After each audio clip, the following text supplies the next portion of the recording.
So I thought I would just go ahead and share this space with you. It's extremely beautiful. Different trees and different scenes in nature have different, vibes and frequencies. But I really love this space, and when I turn this camera around, you're going to see why. This has a very Stonehenge feel. This is what's known, I'm standing what's known as the Seacrest Arboretum here in Worcester, Ohio. A lot of times in the spring, there's a lot of chipmunks running around here.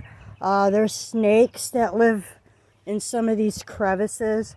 It's really cool. It comes even more to life and gets more and more beautiful as the year goes on. Let me just show you some other spots. And I'll give you a look at what this looks like when we ascend up here at the amphitheater down below. It's just incredible. It's absolutely amazing. I feel so lucky, fortunate, and blessed to be able to spend much of my days here. There are over like 122 acres here. It's just very, very beautiful, very serene. Every year it gets more and more beautiful.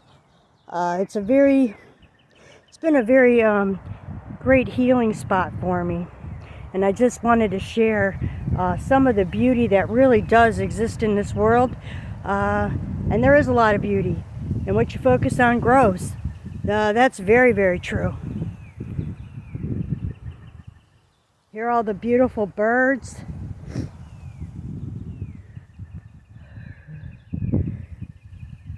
It changes too as the seasons change.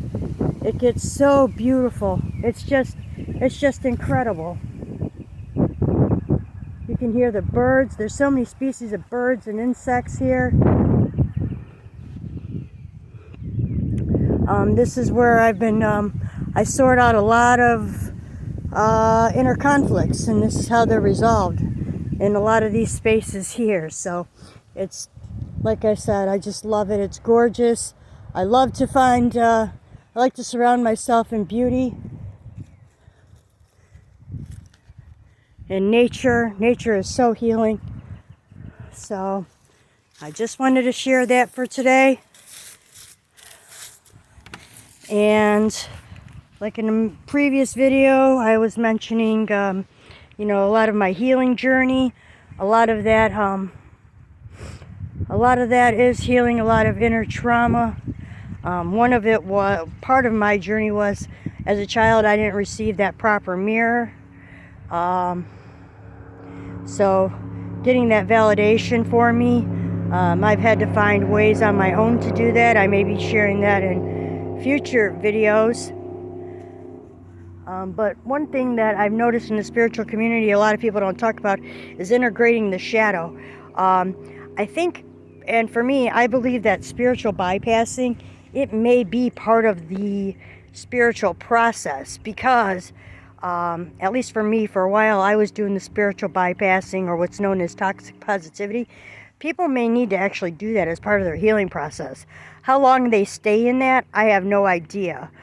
For myself, I did it for a while because, in my case, you just get so consumed with pain and grief and all of these experiences that you just want it to all stop. You want the suffering to end. So you start focusing. You don't want to hear any more negativity. You don't want to see anything negative. So you just shut it all off. Well, the thing of it is, sometimes some of this stuff is internalized. So when you're ready, when people are ready, then they can look at the shadow, because anything that's unhealed within yourself is your shadow. And the shadow has to be integrated into the light. It's called the middle path. It's not like everything's all white or light, and nothing's all darkness. It's about integrating that, and integrating the parts of ourselves that sometimes we don't really care for or like that much. you know. So I hope that you know, you got something out of this today, and you know, get out in I don't know, my advice is get out in nature if you can. If not, bring nature into your home as much as possible. Try to connect. Trees have networks. They communicate with each other. It's like neuropathic, like the way we are, our like circuitry is in our brain. It's in the root systems of the trees, and they communicate. So